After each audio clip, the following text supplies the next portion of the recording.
जमलेल्या माझ्या तमाम हिंदू बांधवांनो, भगिनींनो आणि मातांनो,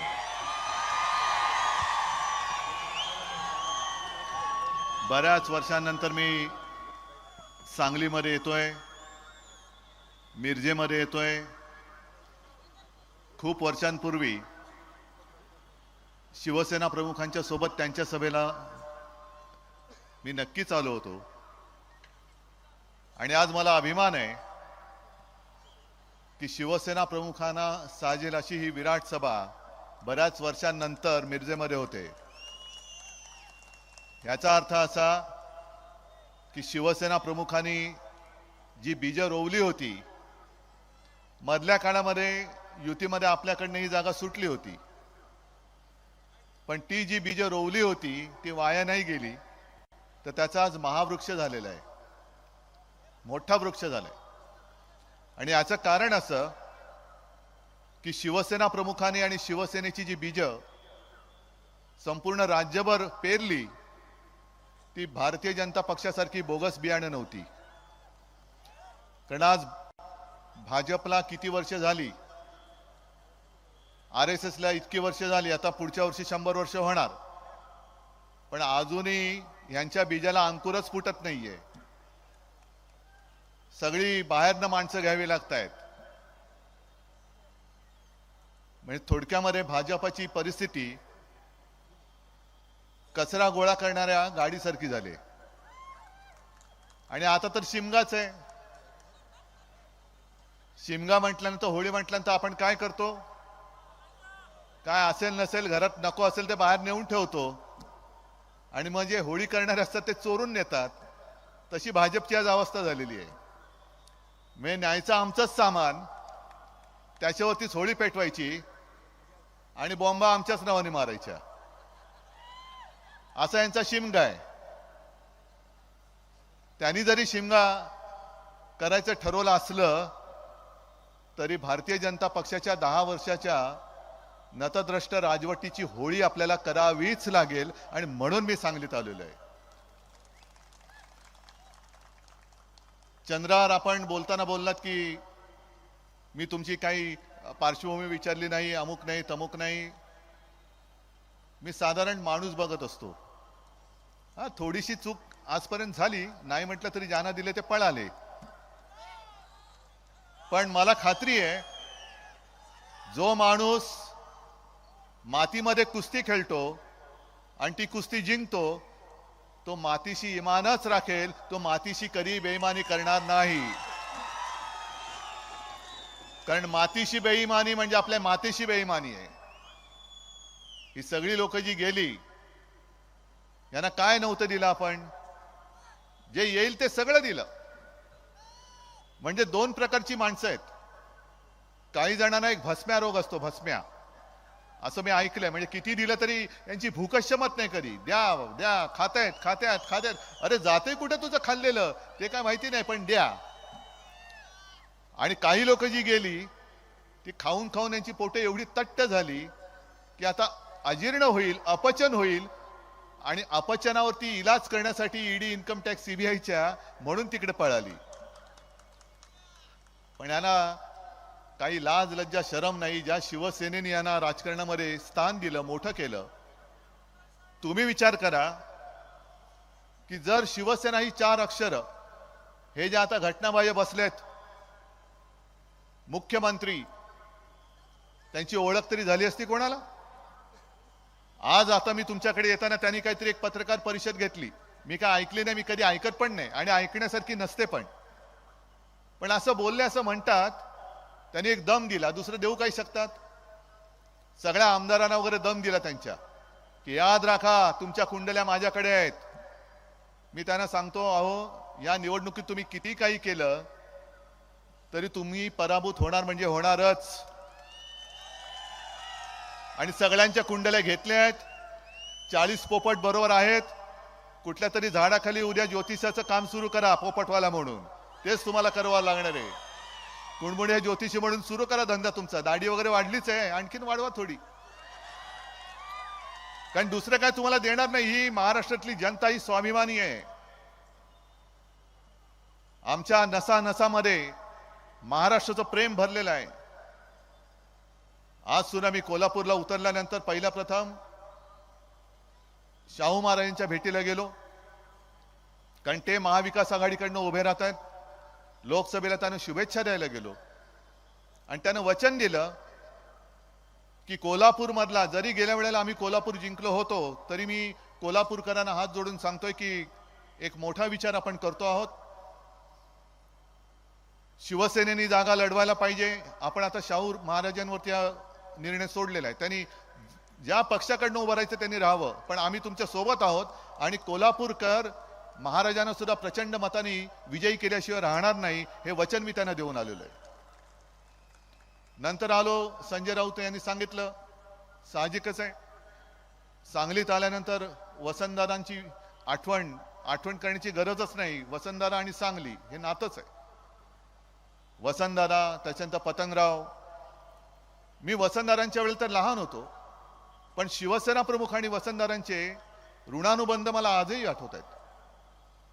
म्हणजे एक दादरमध्ये कुठला तरी एक कार्यक्रम होता आणि त्या कार्यक्रमात शिवसेना प्रमुख बोलले होते वसंतदादांना की दादा आता हे सगळं खूप झालं, आता महाराष्ट्राच्या चाव्या तुम्ही तुमच्या हातात घ्या. योगायोग असेल काही असेल, त्या कार्यक्रमानंतर वर्ष 6 महिन्यामध्ये वसंतदादा आपल्या राज्याचे मुख्यमंत्री झाले होते.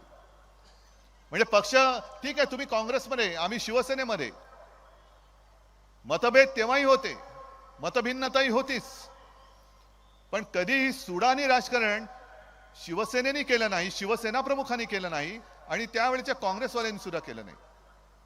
म्हणूनच आज काँग्रेसची लोक आणि राष्ट्रवादीची लोक माझ्यासोबत का येऊ शकतायत? पवार साहेब आणि शिवसेना प्रमुखांचं नातं जगजाहीर आहे. व्यासपीठावरनं शिवसेना प्रमुख कडाडून टीकाही करायचे, पवार साहेब करायचे, पण भेटल्यानंतर त्यांची जी मैत्री होती, ती मैत्री आणि राजकारण, त्यांनी कधीही राजकारणाचा उपयोग सूडबुद्धीने एकमेकाला संपवण्यासाठी नाही केला, जो आज केला जातोय. मी का चिडलो, मी का मैदानात उतरलोय?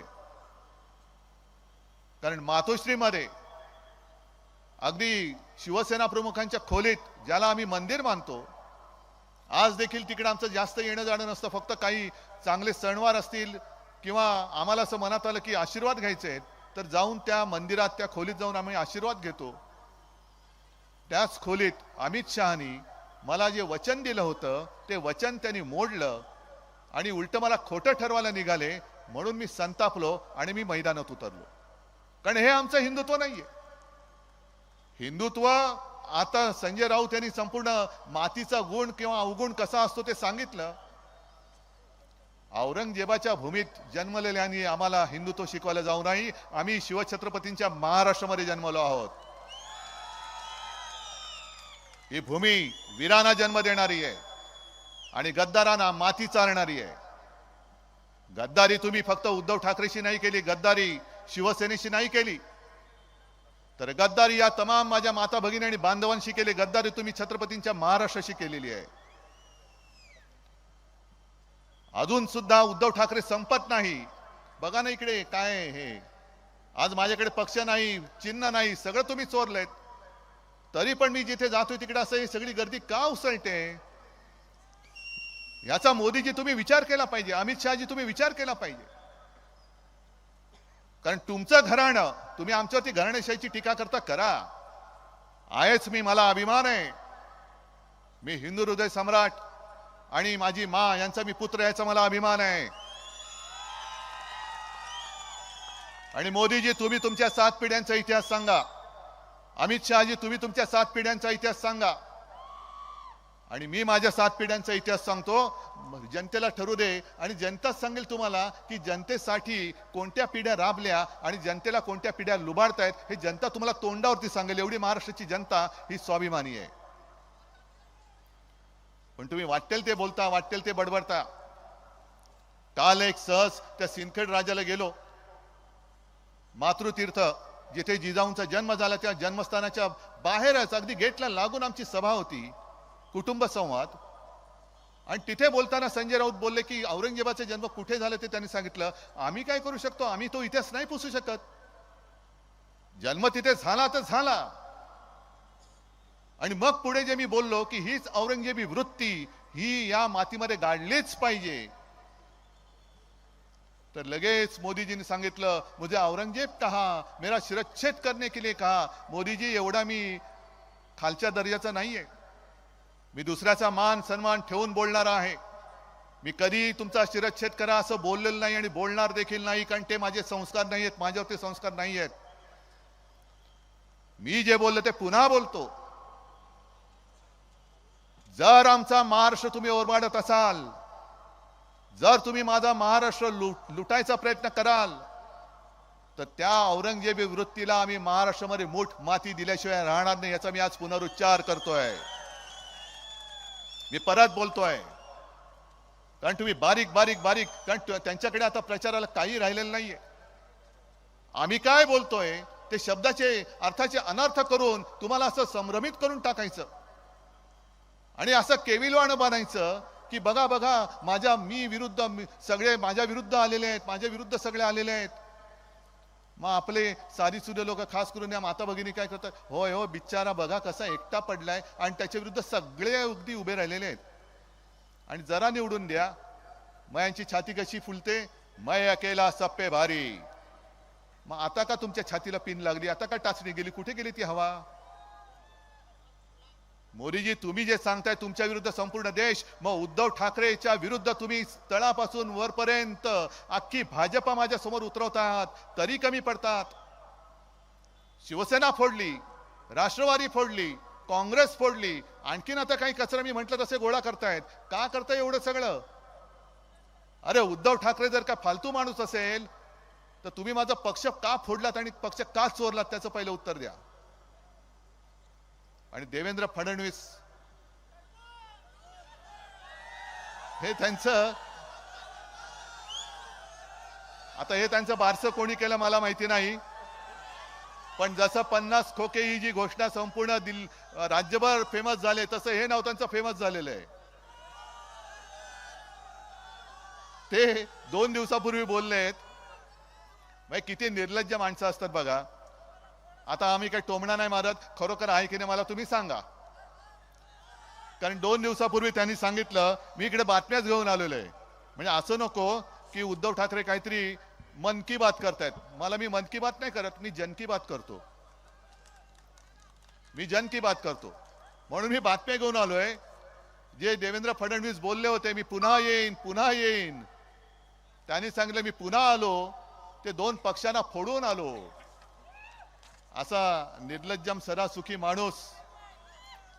म्हणजे यांचं काय झालंय, ते आपल्या किरण मानेने एक पोस्ट टाकले, चांगली टाकले, की दुसऱ्याच्या घरावरती दरोडा टाकायचा, दुसऱ्याच्या घरातले पैसे चोरायचे आणि वर सरळ सांगायचं बघा मी 2 घरं फोडून मी श्रीमंत झालो.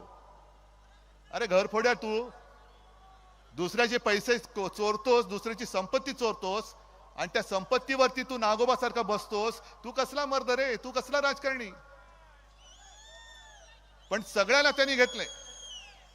मिंदे तिकडे गेले, अजित पवार गेले. आणि घटना बाह्य सरकार एवढ्यासाठी मी बोलतोय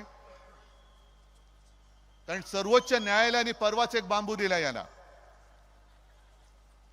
काय बांबू दिला हे मुद्दामून ती पण बातमी आणले की त्यांनी जे सांगितले की तुम्ही जे पक्षांतर केलं, अजित पवारांच्या वकिलाला सांगितले ही मतदारांची चेष्टा नव्हे काय. आणि त्यापुढे जे सांगितले ते फार महत्वाचं आहे. आणि मी सर्वोच्च न्यायालयाला हात जोडून, माझ्या जनता न्यायालयात मी सर्वोच्च न्यायालयाला हात जोडून विनंती करतोय की तुम्ही फक्त वेळेमध्ये न्याय द्या. जसा एखादा रुग्ण शेवटची घटका मोजत असतो तोपर्यंत त्याला औषध दिलं तर तो जगू शकतो. तो मेल्यानंतर औषधाचं भांडार जरी आणलं तरी काही उपयोग होत नाही. म्हणून मी तुमच्या जनतेच्या न्यायालयाच्या वतीने सर्वोच्च न्यायालयाला हात जोडून विनंती करतोय की हे तुम्ही जे काही सगळं बोलता आहात, आम्हाला एक अभिमान आहे की जशा बाकीच्या संस्था ईडी, इन्कम टॅक्स, सीबीआय वगैरे वगैरे हे भाजपचे घरगडी जरी झाले असले तरी माझी न्याय देवता अजूनही स्वतंत्र आहे, तिच्यामध्ये धाडस आहे. आणि त्याच पुढे त्यांनी न्यायमूर्तींनी जे सांगितले, अजित पवारांना त्यांच्या वकिलांना सांगितले की तुमच्या चिन्हाचा वापर करताना याच्याबद्दल जोपर्यंत सर्वोच्च न्यायालयाचा अंतिम निर्णय येत नाही तोपर्यंत तुम्हाला खाली सूचना द्यावी लागेल, लिहावी लागेल. टीव्हीवरती सुद्धा जाहिरात आली तर खाली सूचना लिहावी लागेल. म्हणजे ही सूचना कुठे लिहितात माहितीये तुम्हाला? आता मी असं नाही विचारत तुमच्यापैकी सिगारेट किती ओढतात, कारण मी पण ओढत नाही, पण मला माहितीये सिगारेटच्या पाकिटावरती एक संविधानिक किंवा वैधानिक इशारा दिलेला असतो ना. सिगरेट ओढणं हे आरोग्यास हानिकारक आहे, दारू पिणं हे आरोग्यास हानिकारक आहे असं दारूची जाहिरात आणि दारू पितानाची जी काय पिक्चर असतात तेव्हा ते लिहिलं जातं. त्याच प्रकारचा एक इशारा किंवा त्याच प्रकारचा एक संकेत जेव्हा जेव्हा अजित पवार पक्ष चोरून तिकडे बसलेत ते जाहिरात करतील तेव्हा त्या घड्याळाच्या खाली लिहावं लागेल की अजूनही आम्हाला पूर्णपणाने घड्याळ वापरण्याची परवानगी मिळाली नाही. हे जोपर्यंत न्यायालय निकाल देत नाही तोपर्यंत ही आमची तात्पुरती निशाणी आहे. मग सर्वोच्च न्यायालयाला मी तेच सांगतोय की ज्या निकषावरती या आमच्या लबाडाने, म्हणजे कोण, लवाद नार्वेकर यांनी निर्णय दिला आणि माझ्या हक्काची शिवसेना जी माझ्या वडिलांनी स्थापन केली या सगळ्या माता भगिनी आणि बांधवांच्या न्याय हक्कासाठी ती चोराच्या हातात तुम्ही दिली. आमचं चिन्ह तुम्ही त्यांना दिलं. मग तोच निकष इकडे जसा लागलाय तसा त्यांना लावा आणि त्यांनी सुद्धा धनुष्यबाणाच्या खाली ही जी काही सूचना सुप्रीम कोर्टाने केले ती त्यांना लिहायला भाग पाडा. तर आमचा आणि संपूर्ण जनतेचा न्यायालयावरती जो विश्वास आहे तो अधिक दृढ होईल, अधिक जास्त गडद होईल. का नाही लावायची कोणाचाही पक्ष? अरे मी तर जाहीर सभेत सांगतो, एवढी गर्दी इकडे आले, मी त्या मिंद्यांना सांगतो आणि त्या नार्वेकरांना सांगतो सगळे पोलीस बाजूला ठेवू, भर त्या गर्दीत जाऊन उभे राहू आणि तुम्ही त्या नार्वेकरांनी सांगायचं शिवसेना कोणाची आणि जनता देईल तो निर्णय मला मान्य आहे, मला मान्य आहे.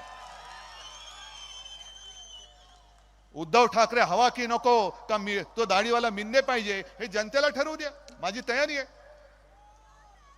जर मी बाळासाहेबांचे विचार सोडले असतील, जर मी हिंदुत्व सोडलं असेल तर माझी जनता सांगेल की उद्धव घरी जा, हा दाढीवालाच दाढी खाजवेल चालेल पण तोच आमचा प्रमुख आहे. मान्य आहे तुम्हाला? मग उघड उघड लोकशाहीचा खून करतायत आणि मोदीजी औरंगजेबाची वृत्ती आम्ही का नाही म्हणायचं तुम्हाला? कारण तुम्ही त्यावेळेला जसं औरंगजेबाने केलं होतं, मात्र एक बानगुडे सर ते सांगतील जास्त चांगल्या पद्धतीने, औरंगजेबाने आपल्या मराठ्यांबद्दल जे बोलले होते त्यांनी लिहून ठेवलं होतं की हे मराठे म्हणजे 18 पगड जातीचे सगळे आपले मराठी हे या पहाडी मुलकात तमाम दुनियेला भारी आहेत. पहाडी मुलूक हा सगळा पहाडी डोंगर दऱ्या खोरांचा, वीरांचा, शूरांचा, मर्दांचा हा इलाका आहे. या पहाडी मुलकात तमाम दुनियेला ते भारी आहेत. इथे तर पराक्रम शिकवावा लागतच नाही.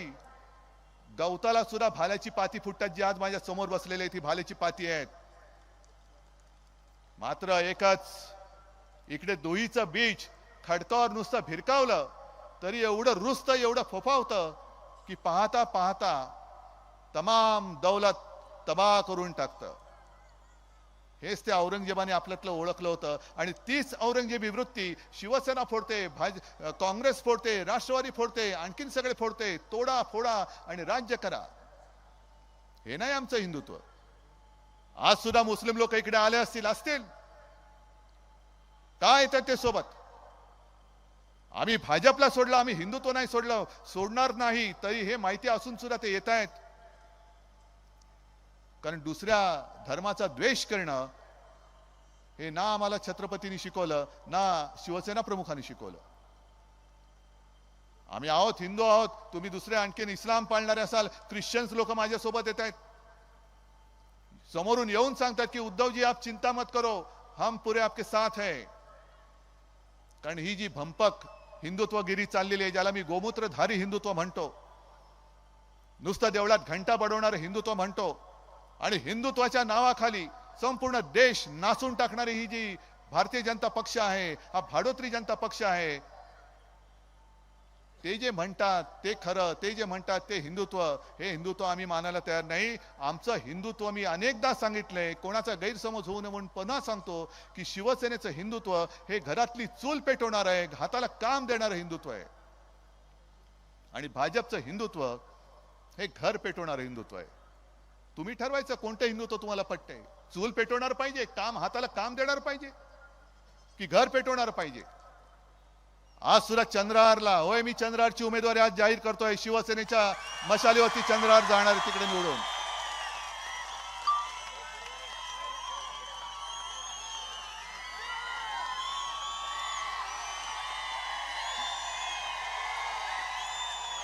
हा मर्द तुम्हाला दिलेला आहे, हा मर्द तुमच्यासाठी लढायला उतरलेला आहे.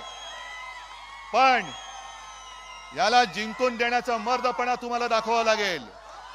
सांगलीकरांना सांगावं लागेल की आम्ही पण मर्द आहोत.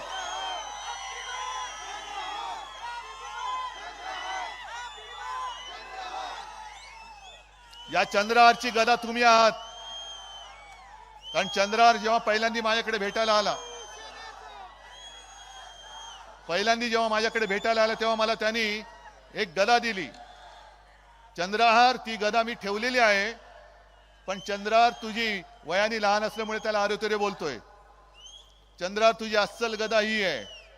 आणि ही गदा जोपर्यंत तुझ्या सोबत आहे तोपर्यंत तू प्रतिस्पर्धाची चिंता करू नको. का चंद्रहारला मी दिलं? कारण गेले 10 वर्ष ज्याला तुम्ही निवडून दिला त्यांनी तुम्हाला काय दिलं? लोकसभेमध्ये कधीतरी सांगलीच्या एअरपोर्ट बद्दल प्रश्न विचारला? काय सांगलीमध्ये उद्योगधंदे आणले? सांगलीमध्ये काय तुमचं आणखीन काय जे तुम्ही सांगत होतात, पाणी सिंचनाची सोय केली का? काही केलेलं नाही. तरी सुद्धा पुन्हा पुन्हा आपकी बार 400 पार. काय मी मागे म्हटलं ना शिवाजी पार्कला, 400 पार म्हणजे काय? खुर्च्यांचं दुकान काढले तुम्ही? काय किती खुर्च्या? आता 400 पार, पुढच्या वेळेला 500 पार. हा एवढा माझा महाराष्ट्र भोळा नाहीये. माझा भोळा आहे, साधा आहे, पण मूर्ख नाहीये. आणि मोदीजी तुम्ही आज जे फिरता आहात, अहो तुमचे व्हिडिओ दिसतायत. म्हणजे एक तर व्हिडिओ माझ्या टेलिफोन मध्ये आहे, एक त्या नागपूरमध्ये त्या परिसरात मी गेलो होतो, यवतमाळ वाशिम, तिथल्या त्या कलावती म्हणून एक बाई आहे, गरीब बाई. अमित शहानी जोर जोरात सांगितलं, कलावती बाई को घर मोदी ने दिया, पानी मोदी ने दिया, ये मोदी ने दिया, अमुक मोदी ने दिया. आणि मग लगेच त्या बाईंचा बाईट घेतला या पत्रकारांनी. ते बोलले सगळं खोटं आहे, मोदीजींनी मला काही दिलं नाही, मला दिलं ते राहुल गांधींनी दिलं होतं. मग किती खोटं बोलायचं? अहो हे तर सोडून द्या. आणखीन एक बाई अशा होत्या, ती सुद्धा बातमी आहे. पुण्यप्रसून वाजपेयी यांचं एक चॅनल होतं, त्यांना काढलं, तर त्यांनी दुसरं चॅनल सुरू केलं. एका बाई त्या मोदी म्हणजे प्रधानमंत्र्यांबरोबर थेट संवाद. मग ते एक साध्या बाई कोणतरी दाखवले त्यांनी खेडेगावातल्या. मग त्यांनी विचारलं कसं आहे, तेव्हा ते बरोबर त्यांच्या नावाने विचारतात, कसं आहे लक्ष्मीबाई? हाँ ठीक हूँ. हाँ कैसा तुझं शेतीचं उत्पन्न दुप्पट झालं की नाही? हाँ हो गया. आणि आपण टीव्ही बघताना काय म्हणतो की अरे ही साधी बाई आहे, अगदी गरीब खेड्यातली आहे, ही कशाला खोटं बोलेल, हिचं खरंच उत्पन्न दुप्पट झालं असेल. पण चॅनेलवाले पण उस्ताद आहे. त्यांनी त्या बाईचा मागोवा घेतला, त्या महिलेचा मागोवा घेतला, तिच्या घरी गेले आणि तिला विचारलं की असं असं तू बोलली तर ते खरं आहे का? तुझी डाळिंबाची काय बाग आहे का? मग गावकऱ्यांनी सांगितलं की डाळिंबाची बाग वगैरे काही नाहीये, ही बाई बिचारी साधी आहे. मग ते म्हणाले की असं कसं बोलले की प्रधानमंत्र्यांनी विचारलं डबल झालं का उत्पन्न? हो बोलली. त्याला काही दिवसापूर्वी केंद्राची एक टीम आली, गावात फिरली, आपको प्रधानमंत्री जी से बात करनी है? हाँ करनी है. आपको करनी है? हाँ. आपको करनी है? हाँ. तो बात करनी होगी तो ट्रेनिंग लेना पडेगा. तो ट्रेनिंग काय? हा प्रश्न विचारला जाईल तेव्हा तुम्ही त्याला हे उत्तर द्यायचं. म्हणजे हे सगळं खोट्याचं नाटक गेले 10 वर्ष आपण भोगतोय. आणि तरी सुद्धा आपकी बार यांना लाज कशी वाटत नाही की जनतेला फसवून जनता मेली तरी चालेल. म्हणजे निवडून दिल्यानंतर पहिलं निवडणुकीच्या वेळेला सबका साथ आणि निवडून आल्यानंतर फक्त मेरे दोस्त का विकास. म्हणजे स्वतः कोरडे पाषाण असं झालेलं आहे सगळं. मी नेहमी जे बोलतो, चिडतो मी कुठे, आम्ही कधी तुमच्या कुटुंबावरती बोललोय? अमित शहाजी तुमच्या मुलाबाळांबद्दल कधी बोललोय? पण तुमच्याकडे आज काही मुद्दे नाहीयेत. शिवसेनेवरती तुम्ही टीका करताना काही शिल्लकच राहिलेलं नाहीये. अरे जनाची नाही तर मनाची, पण ते मन तरी जागा असलं पाहिजे, मन तरी संवेदनशील असलं पाहिजे, तर लाज वाटेल. पण ज्या शिवसेना प्रमुखांनी मोदीजी आणि अमित शहाजी दोघांनाही संकट काळामध्ये वाचवलं, होय शिवसेना प्रमुखांनी वाचवलं. आणि मोदीजींचं नाव जेव्हा पंतप्रधानसाठी पदासाठी भाजपने जाहीर केलं, तेव्हा शिवसेनेने पहिला पाठिंबा मोदीजींना दिला होता. म्हणजे संकट काळामध्ये जी शिवसेना, जे शिवसेना प्रमुख तुमच्या मागे, अगदी तुमच्या पुढे ढालीसारखे राहिले, जे वार होत होते ते आमच्या छातीवर आम्ही घेत होतो शिवसेना म्हणून, त्या शिवसेनेला तुम्ही खतम करायला निघालात. 19 साली सुद्धा अमित शहाजी तुम्ही मातोश्रीत आला होतात आणि शिवसेना प्रमुखांसमोर जे लोटांगण घातलं होतं, काय म्हणून तुम्ही आला होतात मातोश्रीत? मीच होतो ना पक्षप्रमुख. मग आज तुम्ही जे बोंबलतायत बेंबीच्या देठापासून की घराणेशाही घराणेशाही घराणेशाही, म्हणजे यांच्याकडे सगळी गद्दारांची पिलावळ ती चालते. बाप मंत्री, मुलगा आमदार, बाप मुख्यमंत्री, पोरगा खासदार, हे गद्दारांची पिलावळ चालते ना. पण एक घराणं पक्ष चालवतोय. मग तेव्हाही एकच पक्ष आणि एकच घराणं पक्ष चालवत होता, तेव्हा तुम्हाला येताना लाज नाही वाटली? तुमचे अर्ज भरायला मला बोलवलात, मोदीजी का अर्ज भरायचा आहे, अमित शहाचा अर्ज भरायचा आहे. अहो तेव्हा पण मीच होतो, पण तेव्हा तुम्हाला मी लागत होतो. आणि तुम्हाला असं वाटलं की आता निवडून आलो, स्वतःचं सरकार आलं, आता याला लाथ घातली तरी चालेल, मी एवढा कमकुवत नाहीये, एवढे कमजोर आशीर्वाद घेऊन मी नाही जन्माला आलेलो. हे माझे आशीर्वाद आणि हे माझं कवच, संरक्षक कवच, हे आई जगदंबेच्या कृपेने मला मिळालेलं आहे. आणि या कवचाच्या तेजाशी छेडछाड करण्याचाही तुम्ही प्रयत्न करू नका. राजकारणात जळून भस्म व्हाल, राजकारणात जळून भस्म व्हाल. आणि आता ते जे सांगतायत की उद्धव ठाकरेंच्या पुत्र प्रेमामुळे शिवसेना फुटली. अच्छा, कोणामुळे? आदित्य मुळे? मग उद्धव ठाकरेच्या पुत्रप्रेमामुळे शिवसेना फुटली असेल तर अमित शहाजी तुमच्या पुत्रप्रेमामुळे आपला देश हिंदुस्थान क्रिकेटची फायनल हरली, त्याचं काय? काय त्या जयशाला असं काय सोनं लागलंय? काय त्याला बॅट तरी धरता येते? हा, चालतो कसा तुम्ही बघताय, बोलतो कसा तुम्ही बघताय. मग असं ते खाली मुंडी पातळ ढुंडी असा चालतो हा तुमचा पोरगा. काय क्रिकेटचा आणि त्याचा संबंध काय? काय म्हणून तुम्ही नेलीत क्रिकेटची फायनल गुजरातला? आणि हा जो सगळा प्रयत्न चाललाय, जे येईल ते गुजरातला नाही, जे येईल ते गुजरातला नाही. आमचं गुजरात बद्दल काही असूया आहे किंवा गुजरात बद्दल काही द्वेष आहे अशातला भाग नाही. पण मोदीजी तुम्ही देशाचे पंतप्रधान आहात, सगळं येईल ते गुजरातला नेताय. काय इतर देशांनी तुमचं काय घोडं मारले? महाराष्ट्रामध्ये आज जे काय घटनाबाह्य मुख्यमंत्री काहीतरी बडबडलेत, औरंगजेबावरनं पण बडले असतील. त्यांना जसं स्क्रिप्ट येतं तसे ते वाचतात. पण औरंगजेबी वृत्ती बोलल्यानंतर तत्काळ उत्तर देणारे घटनाबाह्य मुख्यमंत्री, त्यांच्या डोळ्यात देखत महाराष्ट्र लुबाडला जातोय, महाराष्ट्र ओरबाडला जातोय, तरी सुद्धा दिल्लीची चाकरी करत, त्यांचे बूट चाटत त्यांच्या समोर शेपूट हलवत आहेत आणि म्हणे हे बाळासाहेबांचे विचार. मग जे मी सांगतोय की उद्या आमचं इंडिया आघाडीचं सरकार येणार आहे, होय येणारच आहे. पण आघाडीचं सरकार आल्यानंतर आम्ही गुजरातशी द्वेष भावनेने वागणार नाही. त्यांच्या हक्काचं असेल ते जरूर देऊ, पण इतर राज्यांचं सुद्धा जे काय असेल ते त्यांना दिल्याशिवाय आम्ही राहणार नाही. आणि महाराष्ट्रातलं जेव्हा मी मुख्यमंत्री होतो तेव्हा अशी लुटालूट मी होऊ देत नव्हतो. छत्रपती शिवाजी महाराजांनी सुरत लुटली होती, हे सुरतवाले आता महाराजांचा महाराष्ट्र लुटतात, हे तुम्हाला पसंत आहे? अरे इकडे त्यांच्याकडनं कोणी उभा असेल तर असू दे, पण तुमचं मत हे महाराष्ट्राच्या बाजूने असलं पाहिजे, महाराष्ट्राच्या लुटारूच्या बाजूने असता कामा नये. जर तुम्ही सांगलीचा गौरवशाली इतिहासाचे पाईक असाल, वारसदार असाल, तर मी जे सरळ सांगतोय की एका बाजूला आम्ही देशभक्त आहोत आणि दुसऱ्या बाजूला धर्मामध्ये द्वेष पसरवणारे हे द्वेषभक्त आहेत. अहो साधी गोष्ट, मी परवाच्या इंडिया आघाडीच्या सभेत जमलेल्या माझ्या तमाम देशभक्त देशप्रेमी बांधवांनो, भगिनींनो आणि मातांनो अशी केली. लगेच त्या घटनाबाह्य मिंदेच्या पोटात मुरडा आला. हे बघा म्हणे यांनी यांची सुरुवात बदलून टाकली. हे सगळे मोदी सैनिक, मोदी भक्त. या मोदी भक्तांना मला विचारायचंय, तुमचं प्रेम तुमच्याकडे ठेवा, पण मला सांगा पहिलं, अगदी त्या मिंदेनी सुद्धा सांगावं, तू आता शिवसैनिक नाहीस, तू नमो सैनिक झालेला आहेस. तू नमो सैनिक आहेस, गद्दार आहेस. मोदी भक्त असशील, पण मोदी भक्त हा देशभक्त आहे की नाही पहिलं मला सांगा, आणि मग आमच्या हिंदुत्वावरती बोला. आणि हे जे काय 400 पारचं ज्यांचं नाटक सुरू आहे, हे त्यांचेच एक मंत्री बोललेत की राज्यघटना बदलण्यासाठी आम्हाला 400 पार करायचंय. बाबासाहेब आंबेडकरांनी दिलेली घटना हे बदलून टाकणार आहे. आणि हा सरळ सरळ हुकुमशाहीचा डाव, हा महाराष्ट्र यशस्वी होऊ देणार का, हा मी तुम्हाला प्रश्न विचारतोय. चंद्रार्थ विजय झालाच आहे, झालाच पाहिजे, करावाच लागेल.